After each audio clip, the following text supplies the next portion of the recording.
In these uncertain economic times, you've got to do whatever you can to save money. One of our biggest expenses can be our cars, especially when unexpected repair bills hit. Not anymore. If you own a vehicle with less than 130,000 miles, is less than 12 years old, has a warranty about to expire, or even no warranty at all, you could stop paying for car repairs. Roadside assistance, towing, and rental coverage are all included. Don't wait for the next repair. Make one free call right now to see if you qualify. If your vehicle is less than 12 years old, has less than 130,000 miles, even if it's out of warranty, paying for car repairs can become a thing of the past. Call us right now and get your car protected before your next repair bill hits. Get protection and no more repair bills. Call 800-696-1030. Again, 800-696-1030. That's 800-696-1030. 800-696-1030.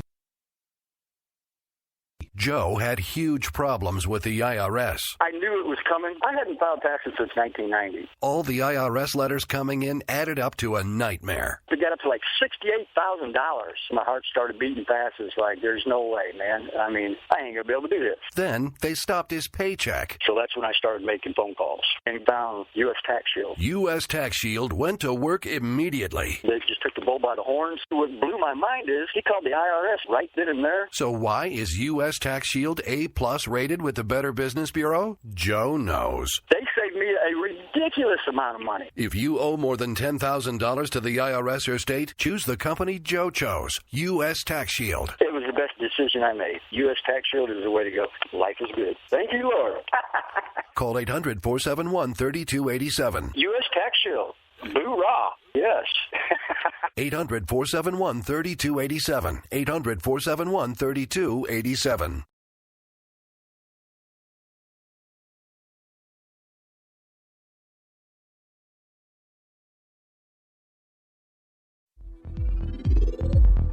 K98 Talk is expanding its lineup for 2015. This means we're expanding our advertising base. Whether you're a startup trying to push through to the next level or an established business trying to supplement your advertising budget, web-based advertising is a solid investment. Thanks to Talk's newest partnership with TuneIn Radio and instant access to our sister station, K98 FM, we give you worldwide access at a reasonable cost. Interested parties should email us at advertise@k98talk.org.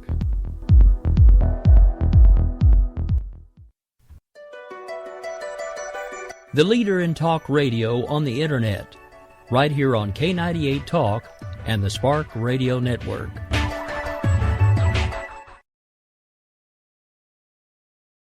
We will keep this promise to the American people. If you like your doctor, you will be able to keep your doctor, period.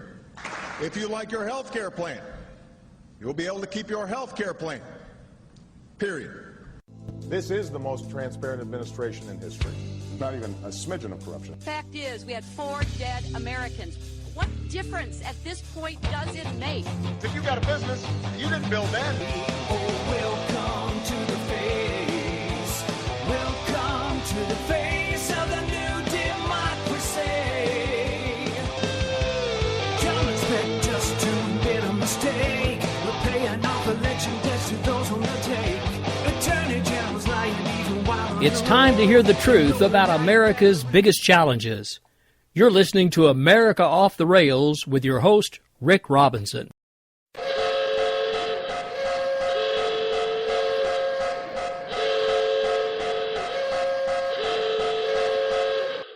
Ladies and gentlemen, may I have your attention please? America Off the Rails has been declared a conservatives-only safe zone. Only conservatives allowed from this point forward. Any liberal, socialist, butthurt, hippie, tree huggers, please exit the facility immediately.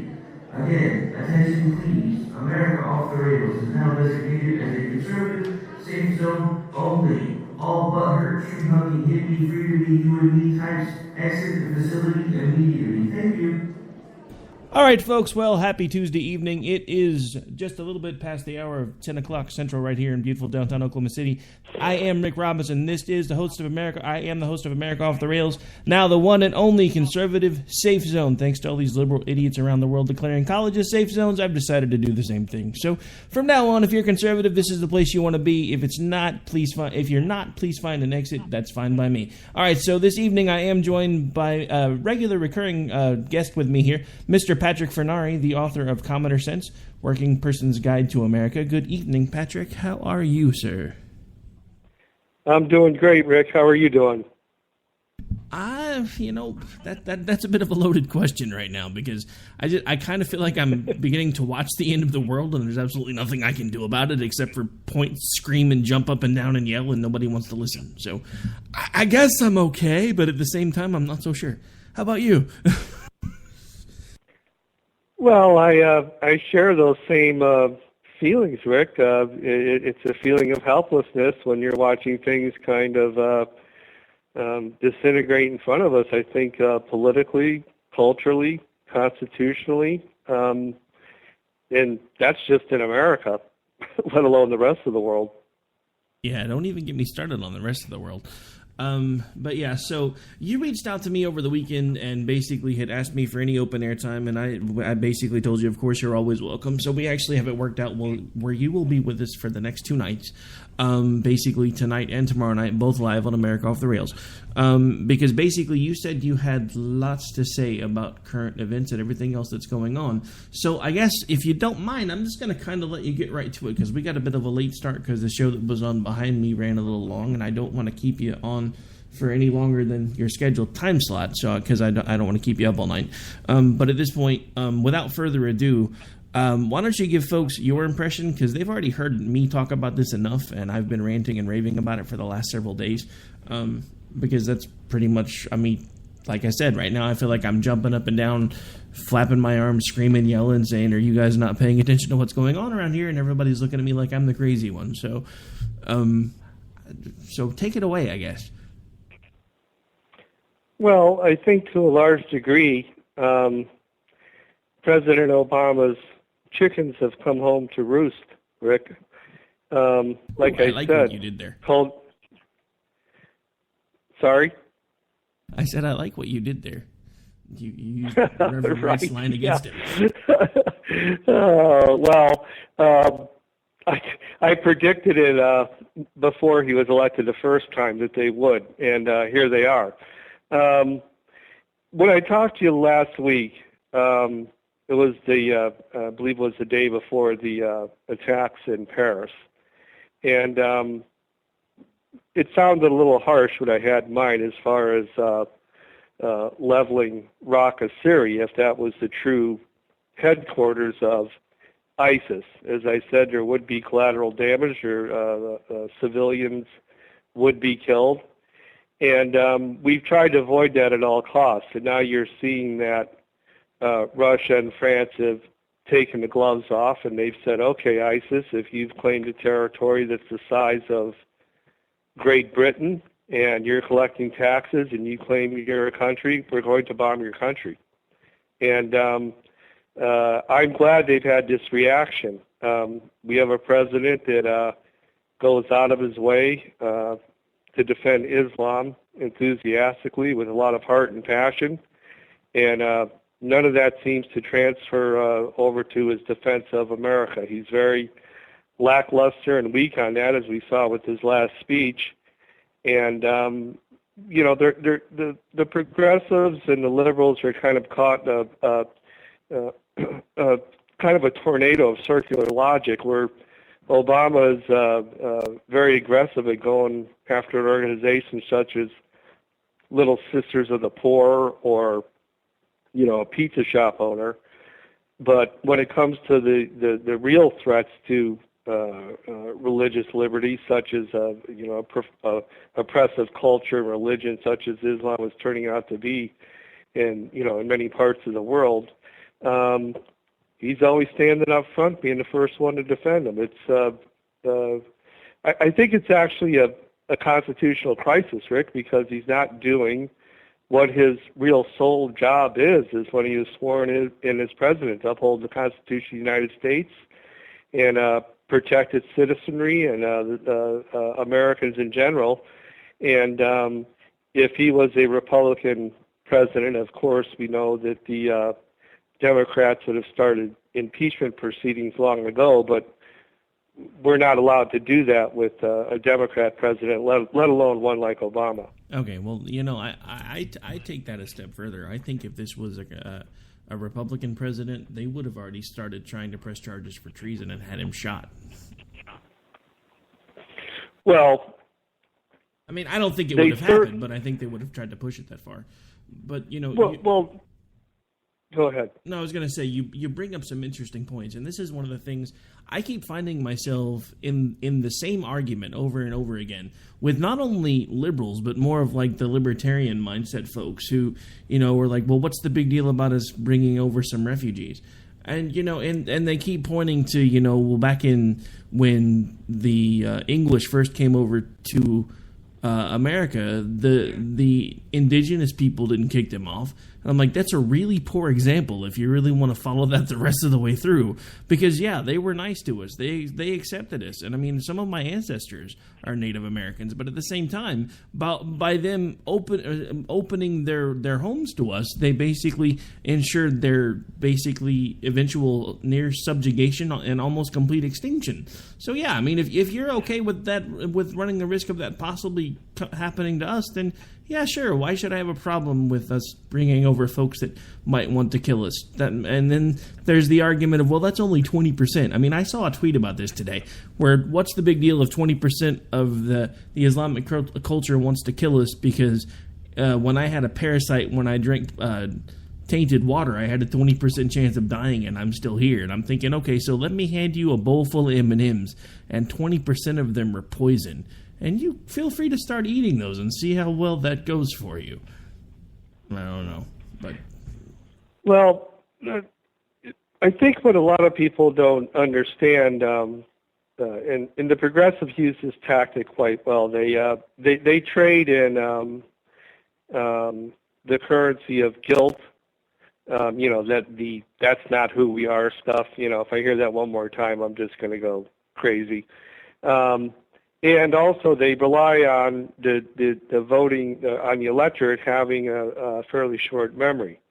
Our history of immigration before the Kennedy-Johnson administration was actually quite restricted. I think people have a view of this unending wave of immigrants and huge numbers from other countries that helped to populate and grow America. That's true to a certain extent. And it's a wonderful story, but the rules that are actually on the books were more the rules that you would have found in other countries during the period. And Western European and Eastern European immigration to the United States was a much different case as far as assimilation goes. I make the point in my book, In Commoner Sense, that, America really isn't so much a place as it is an idea.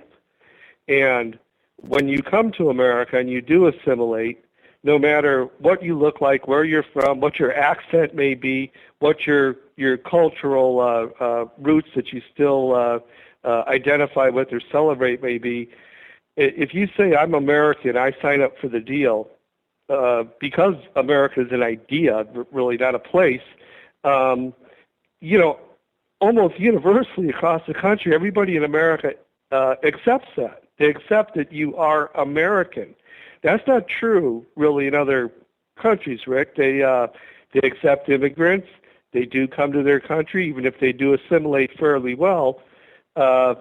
Many, particularly in European countries, many of them still consider, well, are you really Dutch or are you an immigrant that lives in Holland? You can't really become Dutch. You can't, as I said in Commoner Sense, try walking down being an American that immigrates to France and walking down the middle of the streets and going, I'm French now. It's just not going to go over that well. America is a very unique and different place in this world, in a world history. And, we're slowly losing that. And that uniqueness has been our strength. We in fact have the world's oldest intact constitution, but we're one of the youngest countries. And it's because of the great idea of America that exists, that is why we've gone forward. And, we have an administration now for the last 7 years that's been trying to erode that at every opportunity. No, and I completely agree. Speaking of things that are trying to erode our Constitution and our way of life, did you happen to catch any of the recent Democratic debate, or as I like to call it, the revamp of the Golden Girls 2015? Because, I don't know. When's the last time you saw anybody that old and wrinkly on a Saturday night on primetime TV? Oh, my gosh. A geriatric jerk, the Wicked Witch of the left, and the other guy. I mean, my gosh, Rick, I couldn't do it. I couldn't watch it. I watched some of the so-called highlights, and those were excruciating. I actually instead opted to watch a rebroadcast of a 1976 Saturday Night Live. Nice. Yeah, I was actually watching the OU game while I was listening to the debate, and my wife was looking at me like I was crazy. She's like, "What are you doing?" I was like, "I have to listen. It's kind of my job, man. I mean, I don't necessarily want to listen, but and then the reason I bring this up is because it ties into what we're talking about right now. Because it's the same thing they kept saying all over and over again that night, just a day after the attack, was that we still need to be accepting of these refugees. I'm sorry.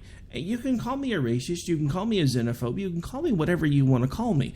But the simple fact of the matter is, until we can find a way to validate that the people that are coming into this country from that region of the world are not wanting to do us harm, we don't need to take any of them. And let's look at it from an economic perspective for a moment, because it would be much less expensive and much easier for us to relocate them to another part of the world within that same region than it is to bring them all the way here. So if we're really looking at this from wanting to help these people and do the most possible good for them, why do they need to come here when we can move them elsewhere for less money and move more of them without it being a problem? Except for the fact that this has become the next political football, because everybody's now looking at this with their feels, instead of looking at it like rational human beings and saying, look, it may only be 20% of the Muslim population that wants to kill us, but that 20%, because it's a very large group, is more than the population of this entire country. Let that sink in for a moment. Just saying. Well, the much talked of xenophobia in America is a total myth manufactured by the progressive movement to one degree or another, using different events in a timeline of the last 110 years to pick out different things and claim that we're this unbelievably racist, oppressive nation that for some reason everybody wants to come to. Nothing could be further from the truth. You never see an American light up so much as when someone with a different accent or is obviously from out of the country meets an American, and the American starts grilling them. Where are you from? What's it like? What's going on? Americans are among the, almost to a point, a naive point in some cases, of being very interested, very nice, very kind, and very accepting to the other. They are not afraid of immigrants or people from different parts of the world. It's a manufactured epidemic that the liberals claim exists. It just doesn't exist, Rick. It's not true. Well, no, I'm not saying that it does, but you would be surprised. I even have friends that consider themselves libertarians that are calling people that are saying that we shouldn't be taking these refugees until we know more about what it is that even if it's a minority of them, we need to make sure that we're able to vet all of them. And I have seen them throw around that word on Twitter a dozen, if not more, times, calling people xenophobic just because they don't want to take on the refugees. Here's my point to everyone who wants to call me a xenophobe because I'm a Christian who says we probably shouldn't be taking on as many of these Islamic refugees as people are saying that we should. The other neighboring Islamic countries are refusing to take them for fear of them creating terrorist activities and events. If we can't take the lead of their own people then we should probably rethink our priorities, because obviously if the people that are practicing the same religion as they do say, no, we don't really want these folks here because we're not quite sure what they're going to do, kind of thinking we should pay closer attention to that. But maybe I'm the naive one again. What do I know? Well, two things there, Rick. One is they should take them when they have their pilgrimage to Mecca, for example. Saudi Arabia goes out of their way to set up 1 million tents, or enough tents for 1 million people. So they ought to keep them up and, house a few people. And the other thing is, the response you're getting, what people are saying to you, and they're tying it into your Christianity, is part of the, like I said, the left trades in guilt. That is one of their main currencies. And what they've done for 110 years, at least in America, the progressive movement, is that they've traded logic for ideology. So since ideology transcends everything, there's no need for logical debate. Obviously, the logical thing to do would be to pause immigration, as many high-profile Republicans have suggested just in the last day, to pause this from those countries. I mean, if it was up to me, Rick, any countries that were state sponsors of terrorism, including Iran, I would cease and desist with all immigration from those countries personally. I wouldn't deal with any of them. But as far as the Syrian issue goes, the common sense thing to do, the logical thing to do, is to pause that process and look at it and look at the vetting process and slow it. And it isn't unreasonable to say, well, why is it so hard for the Christian Syrians to get in when the Muslim Syrians seem to have a much easier time getting in? It's not just in relation to the population balance over there. They seem to have had a much rougher time. So, again, we have an administration that is completely in support of Islam for some reason. It bends over backwards to say, look, we're wonderful, we're nice, we're accepting, this is who we are. Those type of things, those platitudes that mean absolutely nothing. It's very much what Donald Trump said: either we have a country or we don't have a country. And right now, we have the slick president that was supposed to be the great communicator that has said nothing since his campaign and now into his presidency for 8 years. And we have the person that people say talks like has a fifth grade vocabulary, supposedly the carnival clown or circus clown, that is actually the one that is putting out things that have real substance. So this is a very, very strange time in American politics. Yeah, I would definitely agree, without a doubt, that we are living in a very strange time for American politics.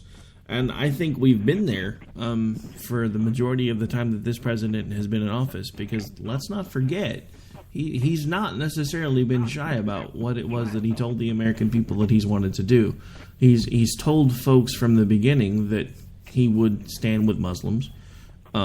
He said that more than once. He told us weeks before he took office, and pretty much every day until he did actually wind up taking office, that he wanted to fundamentally transform America. Nobody wanted to listen to him then. He's told people that if he couldn't get Congress to do the things that he felt Congress needed to do, he would do an end run around them and do it anyway. After he told folks that he couldn't do that type of stuff because he wasn't an emperor, he was the president. So, I mean, the simple fact of the matter is he's not been shy about telling people exactly what it was that he was going to do.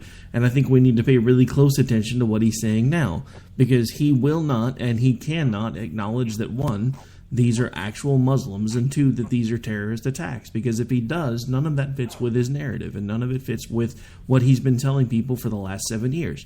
I mean, for God's sake, the day before this attack happened, he went on national TV, lied to the American people, and tried to tell the American people that ISIS was contained. I'm sorry, I think France would disagree with you, Mr. President. The very next day, they didn't look very contained to me. That was one of the most well-organized, well-orchestrated terrorist attacks that we've seen since September 11, 2001. So you cannot tell me that they're contained. You can tell yourself that when you're looking yourself in the mirror all you want to, and you can make yourself believe it, but you need to stop lying to the American people, Mr. President. And yes, I know, you don't listen to this show, although we have been getting a lot of listens from Maryland lately. I have a feeling the NSA might actually be starting to tune in. Just saying. Well, this is all part of I've stopped asking myself why, what the reasons are when it comes to Obama, his lies, his attitude towards America. I think that's been covered very well, and a lot of things come up, whether he is America's chief saboteur, is the way that I look at him, or if he's just trying to do a Cloward and Piven, Saul Alinsky type of move where he's going to overload the system, whether it's immigration or other systems, just to facilitate the fundamental change in America. I don't care why anymore. I do see the results of his lies and of his actions. And like I said, if it was a Republican president, obviously they would have run him out of town on a rail by now. If we had a parliamentary system, he would have gotten a no confidence vote by now. If he was the CEO of a large corporation, he would have been thrown out years ago. Okay, but he is who he is.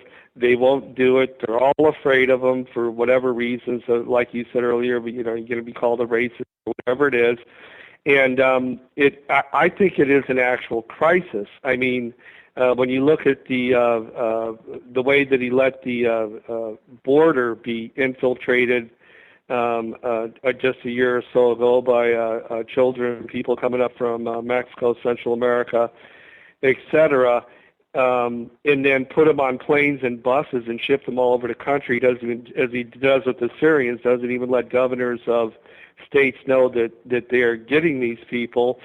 And then we had a outbreak of some childhood diseases and other diseases that we hadn't seen in America for years.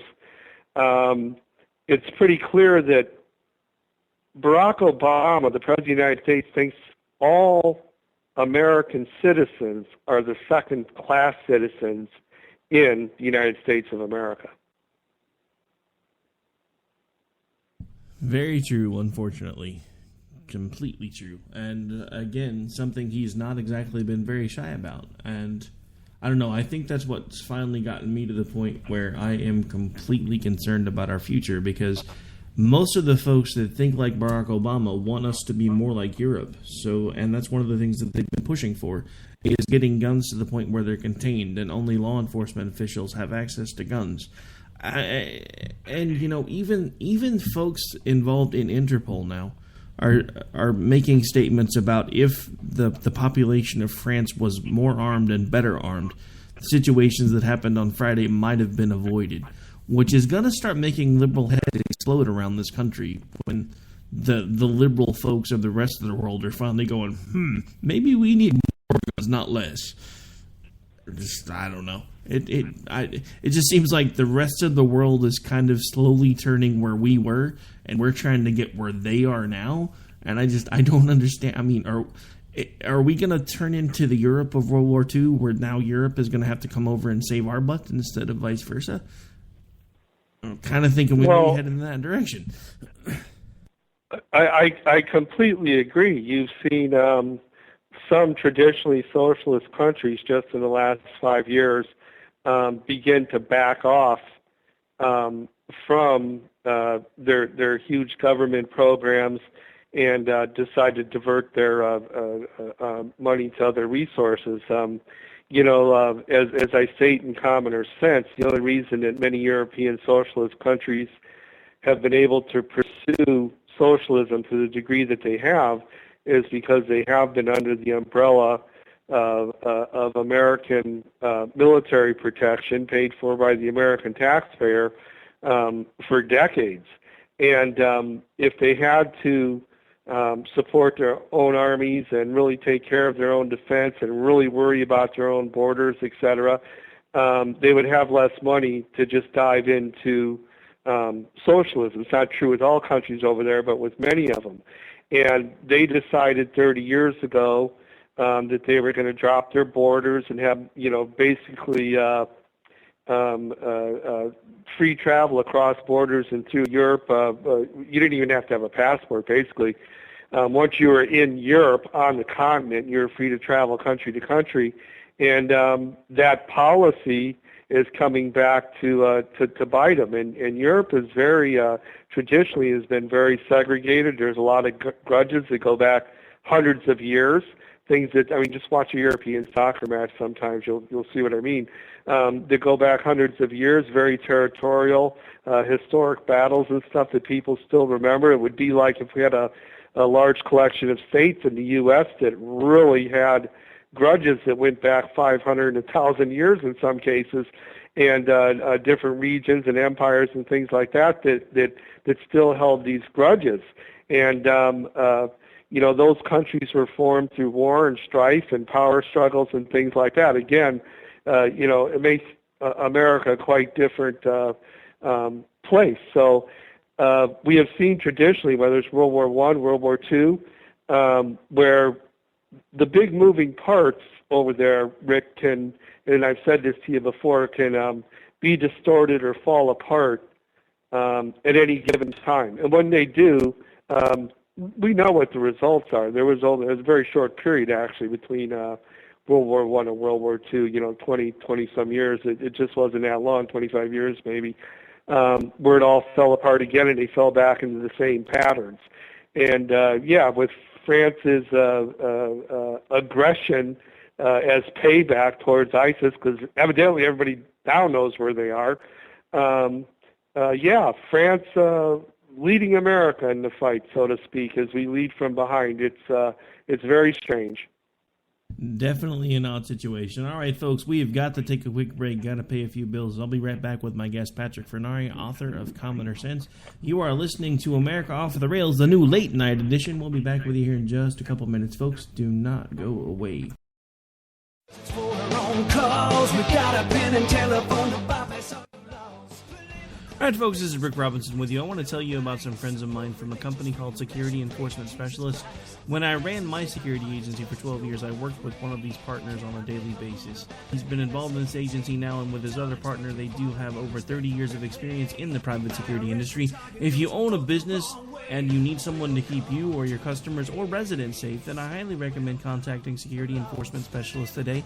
Give them a call at 405-703-1796. Again, that's 405-703-1796.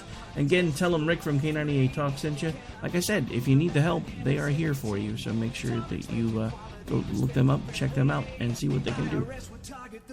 The wrong way. Welcome to the place. Welcome to The internet will never be the same. You're listening to K98Talk.com. Wow. Good God, y'all. What is it good for? Absolutely. Let's get started again. When our water heater broke down last month, it was a nightmare. It took 5 hours for the plumber to show up, and he charged us a couple of $100 just to come out. And then it cost another $1,800 to put in the new water heater. By the time it was all said and done, I felt like I'd been taken. But what else could I do? The smartest thing you can do is get a home warranty from American Residential Warranty. Their home warranties pay to repair or replace all your major appliances when they break, and they will break, and at the worst possible time. Call American Residential Warranty right now for free information on home warranties starting at just pennies a day. Don't wait for your refrigerator to stop running or your ceiling fans to stop turning. Call American Residential Warranty right now. Ask how you can save up to 50% on washer and dryer coverage. Just call 1-800-513-6154. That's 1-800-513-6154. Again, 1-800-513-6154. Call now. Tired of paying outrageous prices for Viagra? Well, we have great news for you. Now you can finally get Viagra at huge discounts. Healthy Man allows you to save up to $500 on Viagra. Why pay U.S. pharmacy prices of $15 per pill or more when you can get Viagra for less than $3 a pill? Call today and get 40 Viagra pills for only $99. This can cost as much as $600 at your local pharmacy. You can't afford not to call us. If you want Viagra at the lowest prices, never pay $15 $3 a pill pharmacy prices again. Get Viagra for less than $3 a pill. Call 1-800-516-7602 today and save up to $500 and get 40 pills for just $99. Healthy Man is fast, easy, and affordable. Operators are waiting at 1-800-516-7602 to take your call right now. Call 1-800-516-7602. That's 1-800-516-7602. Again, 1-800-516-7602.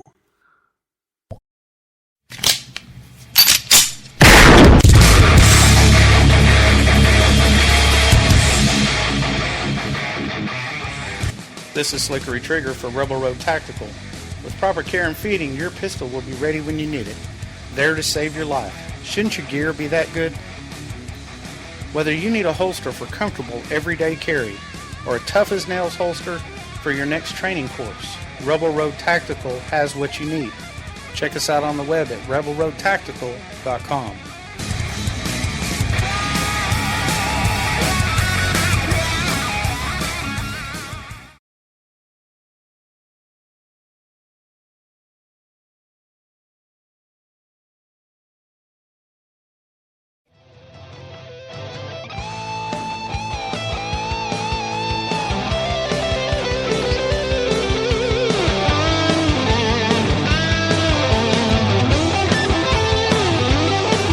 All right, folks, we are back. We are live. This is America Off the Rails. I'm your host, Rick Robbins, and again, joined by my regular guest here, lady Patrick. At this point, I almost called you a co-host, but you hang out long enough. We might want to talk about that at some point. But anyway, so I am joined today by author Patrick Furnari, author of Common Sense: Working Person's Guide to America, who is a recurring guest on the show, and actually was just with me last week. Will be with me again tomorrow night, and then will be with me on a segment on the WNJC show on Thursday. So before we left, Patrick, we were kind of talking about this topsy-turvy world that we live in, and it seems like, just from being myself a student of history, it seems kind of odd because it seems to me that there are a lot of parallels between now and World War II, although it does seem like things are happening on a much more accelerated scale, except now the interesting thing is it seems like France has kind of taken the role that we had, even if it is a bit reluctantly, much like we were in World War I, World II, and now we're the ones sitting back on our hands going, we don't really want any part of this, and everybody should just get along, sing Kumbaya, and hug a tree. I'm at a loss. Well, it took 17 months for the world, let's say France and Russia at this point, to get around to taking out 10% of the 1,000 oil trucks that ISIS has running around and start to affect their income. I don't know why it took that long. Obviously, and again, I'll just go back to the person everybody is saying doesn't know what he's talking about.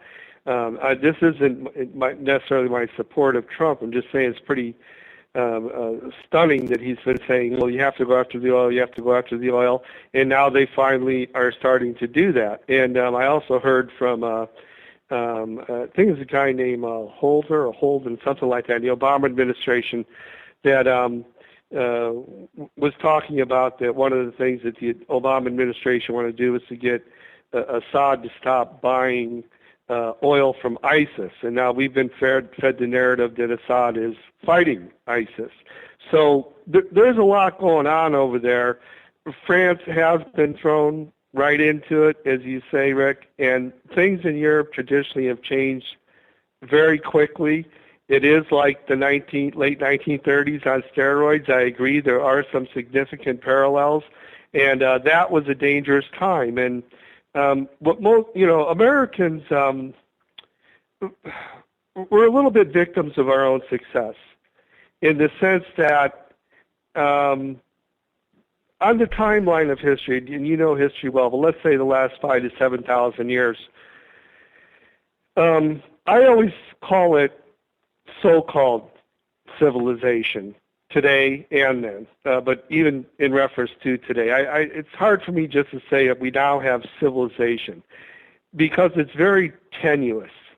And really, as far as civilization or a so-called civilization goes, World War II just actually happened in that time frame just a few seconds ago. And now you have people running around going, well, even the Pope saying this is kind of like a slow rollout of a World War III. He's not wrong about that. And France is certainly justified in the way that they're reacting. And I just wish that we would have done that when we were in Iraq, and we would have left some troops there. And when ISIS stepped 6 feet over the border into Iraq from Syria, that Obama would have smoked them, because the event in Paris the other night, as many the other atrocities committed by ISIS, probably would have never happened. So it's a harsh lesson, but it's not one that a person like Obama will learn. And I'm glad that the French and the Russians actually are doing what they can right now. You know, and I agree. I guess the only thing is, I liked what the French president had to say. I liked that he took an action. I was a little disappointed to see that, at least I think the first round was only, 10 planes, 20 bombs. I'm just thinking, if it was me, I would have thrown everything I had at him and turned the whole place into glass. But that's just me. But, you know, it goes back to that thing that you were talking about a second ago, where if hindsight were 20/20, we should have had a president that would have left troops in Iraq, and actually, as soon as the extremists started acting up, just basically pounced on them and obliterated them. I don't know how much TV you watch down where you are, but I happen to be a really big fan of Gotham, which is the prequel situation to Batman. And there was an episode that aired last night where I saw the same kind of thing playing out on a much smaller scale. Jim Gordon has been struggling all season with basically whether he was going to be the law and order cop or do things that he felt had to get done to make sure that the city was safe. And he actually chose what, in his mind, was the proper decision last night, and actually arrested a serial killer, Mirandized them, all of the above. And then at the end of the show, the serial killer, who actually turned out to also be a cannibal, actually attacked one of the police officers in the police station and basically chewed on them until they died, while other folks were like beating them over the head with their nightsticks and everything else.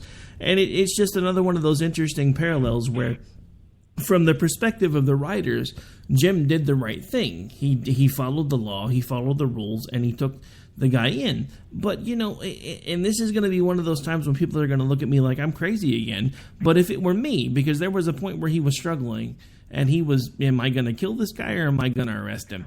I would have pulled the trigger. I'm just saying, because I'm one of those type of people where I can typically kind of see where things are going a couple of steps ahead, and I knew that if he didn't, something bad was going to happen. And that's the same thing that I've been saying about all this stuff with Iraq and Syria and everywhere else, was, you know, if I had my druthers, we would have stayed in there and done it right and gotten it done. But we can't anymore, because some nozzle about 40 years ago, actually a little bit earlier than that, decided that to try to keep World War III from happening, because World War I was the one they thought was going to end it all, and then a few years later there was another one. They started intertwining all the world's economies, and everybody wonders why nobody fights wars to win anymore, because they can't. Because if you actually fight a war to win, eventually you're going to cripple your own economy, much less all the other ones around you. It's why we have not won a war since Vietnam, because we can't. So that's kind of the same problem that we keep finding ourselves in over and over and over again, is we can't fight a war to win anymore, or eventually we wind up hurting ourselves. And I think, unfortunately, that's going to be the same problem we're going to find ourselves in now, is no matter how much we want to wipe these people off the face of the earth, simple fact of the matter is we really can't, because at some point it will start hurting everyone else's economies, and Lord knows our economy's in bad enough shape, so I honestly don't know how to fix it. So this was a really long-winded way for me to get to a question for you for the last part of the show. Let's pretend for the last few minutes that you were president and you were the one calling the shots. What would you do to fix the mess?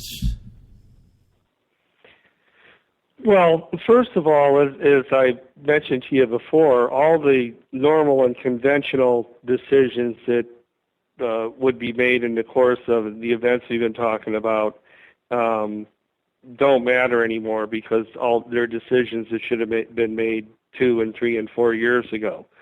So now whoever becomes president is going to face not only a complicated situation, but one with limited choices.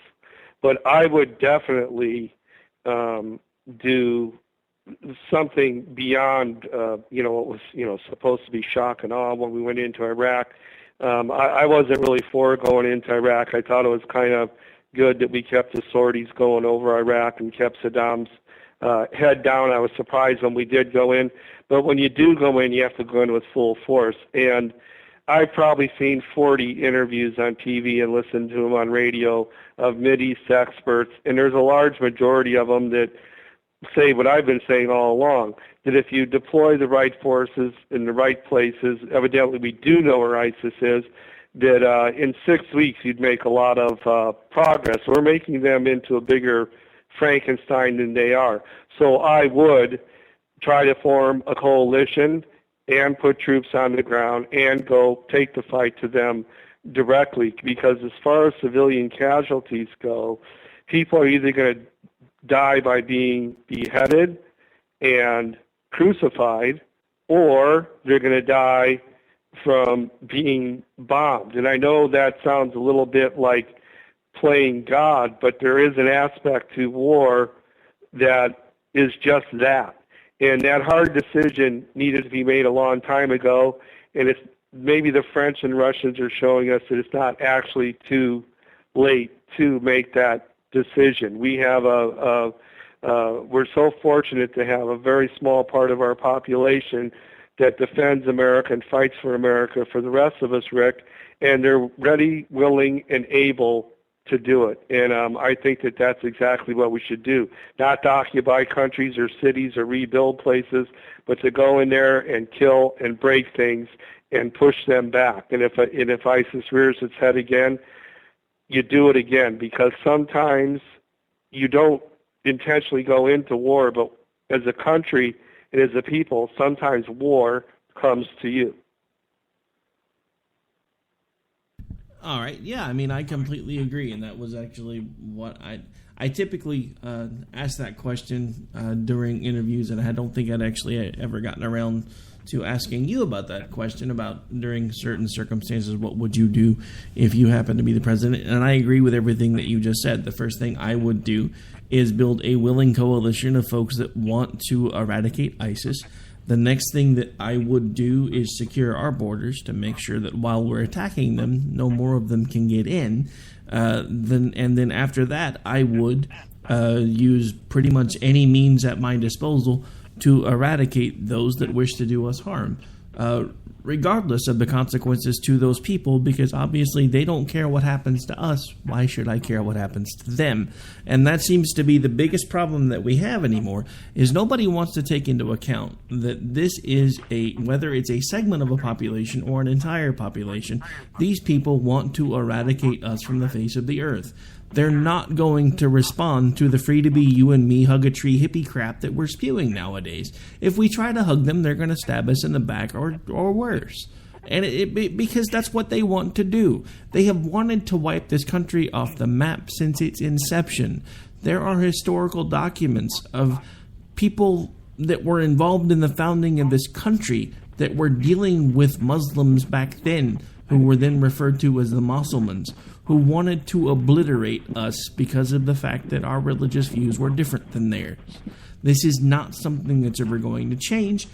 We're not going to be able to win friends and influence people. We're going to have to make a decision at some point.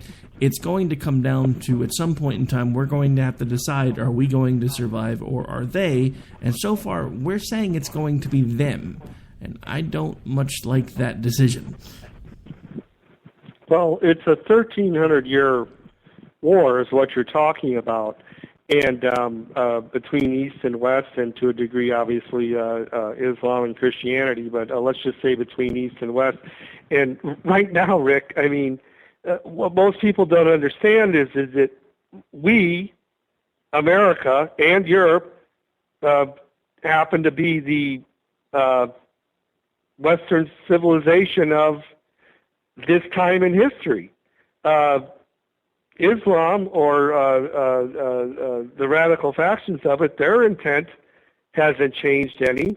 To them, we're still Rome. To them, we're still the West. And we just happen to be those people. And if we don't realize that this has really been a 1,300-year war, it's not a new war, then we're going to be in real trouble. And as you know from studying history, that is where we're at. Yeah, and that's one of the things that I keep trying to bring up to folks that keep, because I don't know about you, but I think I probably have this conversation through social media and sometimes even in person at least once or twice a month where somebody points out, that us Christians shouldn't be so hard on the Muslims because of, the Crusades. If you really bothered to look at what triggered the Crusades, yes, were not a good time for Christianity, but they were a response to Muslim aggression. They were a response to the fact that Muslims at that point in time were doing exactly what they're trying to do now.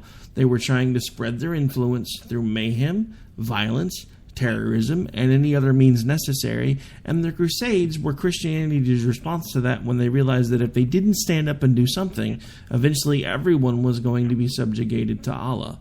And I don't know about you, but I don't really want to spend 5 times a day with my face in the dirt. That's not how I pray. I'm just saying. No, I do agree with you, and people don't realize the brutality of, like I say, so-called civilization in the history. You talked at the beginning of our interview about immigration and how people might not assimilate and things like that. I think both of us would agree that, for example, the Inca civilization was a great civilization, okay? But what they used to do is they didn't start out, obviously, as big as they ended up. What they used to do was go into smaller places, villages, and areas, and there'd be 2 guys making some pottery, and they'd say, hey, you guys want to make Inca pottery? You guys can be part of the Inca thing. And they'd go, no, I don't want to. And they'd take one of the guys, and they'd cut his hands off, and they'd look at the other guy, and they'd go, what about you? You want to make pots for the Incan Empire? And he'd go, sure. And you know what? That is the real history. That's the real brutality that has brought us to this point. And somehow America and a large part of the world think that we live in some kind of a sanitized world, and it's just not true, Rick. And we're going to have to take the gloves off. We're going to have to get serious because it is about our existence as a country and as a people and as a civilization.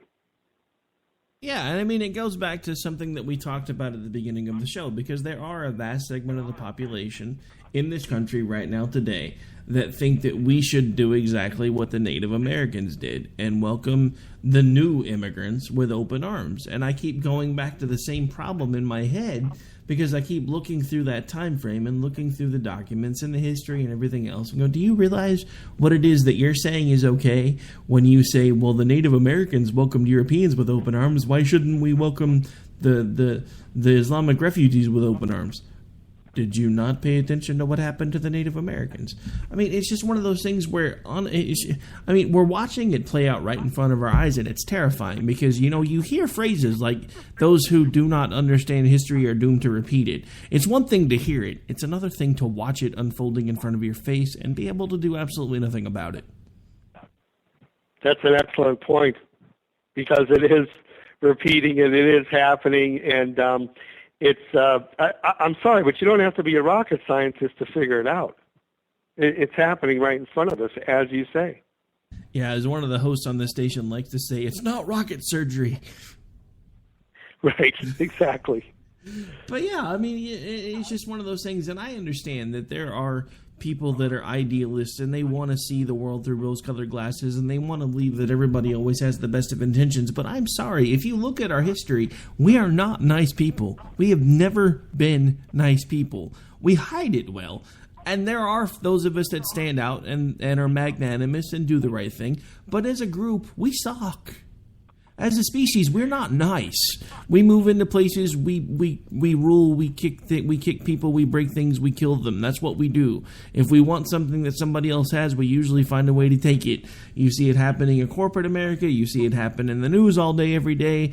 And let's just face it. It's time for us to realize that the only thing that separates us from the animals is the fact that we have the ability to make decisions, and we can decide whether it's going to be us that continues to show the rest of the world what we are like, or we can let other folks tell the rest of the world what we should be like, and then we're going to wind up being subjugated to those people. And I, for one, will not go down without a fight. I don't care. You can call me whatever names you want to. America was founded on freedom. I'm tired of seeing all these pictures and news stories about all these folks that are involved in the Islamic movements talking about how freedom can go to hell because Islam's going to rule the world. If Islam rules the world, we will already be in hell, so I'm not going there without a fight. An offshoot of the religion of liberalism is political correctness, and it is basically an entry point into as big of a death cult as anything could be, Islam or anything else. This is how it starts. Hitler was in Germany, was closely aligned with Persia. It used to be called Persia. Became Iran, which is basically Persian for Aryan. And this is where it starts, and we all know where it ends, as you were saying. So our political correctness will be the death of us, and it's like I say, an offshoot of liberalism. It's kind of its own religion on its own, and it's nothing that we can survive if more than half the country practices it, believe me. Hello. Sorry, I had a technical issue there for a second. My mic didn't want to come back on. All right, so at this point, we have actually already, again, my friend Patrick, come to the end of yet another hour of radio. I don't know where the time goes when I have you on. I should just have you on all the time, because it's like we're on for 5 minutes and it's over. But anyway, as we do every day, or every time you're on, go ahead and remind folks again where they can choose to, if they choose to interact with you, where they can find you, the title of your book one more time, where they can find it, all that fun stuff. Okay, it's the title of the book is Commoner Sense, The Working Person's Guide to America. You can also follow me on Twitter @FernariSense, and you can read many columns that I have on Magic City Morning Star by going to magic-city-news.com, and follow me on Facebook, and there's plenty of radio interviews and links to columns and things like that on there. So I really look forward to the feedback I get from readers and listeners. All right, folks. Well, since I didn't do it at the beginning of the show, I want to give a quick shout-out to the affiliates. This show can be heard every Monday through Friday right here on our home network and station, the Spark Radio Network, K98Talk.com and .org. Then we have AMFM247.com, where this show can be heard every Monday, Wednesday, and Friday at 1 Eastern. Then we have the Leading Edge Radio Network, where this show can be heard every Monday through Friday at 7 in the morning. I believe that is Central. Then we have Red State Talk Radio, where this show can be heard every Sunday at 6 a.m. Eastern. Oh my God, is that early? And I've actually started doing a live broadcast over there. So it's kind of just grab some coffee, hang out with me. Life's good. All right, and then of course we have SHR Media Monday, Wednesday, and Friday at 11 Eastern in the morning, and then we have High Point Radio out of New Jersey in Montauk, and then our WNJC 1360, where the show can be heard right now every Thursday at 2 Eastern. We are in negotiations for 5 days a week and trying to get all that worked out. But at this point, that is going to do it for this particular episode of America Off the Rails. I will be back with you again live tomorrow night with, again, Patrick Fernari, who's going to come back and do a double shot with us, and then we're going to record a segment that goes out on that WNJC 1360 show, so make sure you guys tune in for that on Thursday as well.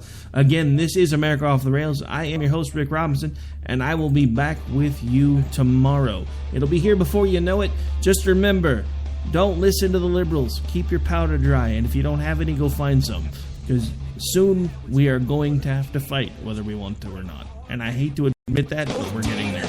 Everything you earn by breaking your backs, we're gonna redistribute when we make our pay tax. Hey, sit down.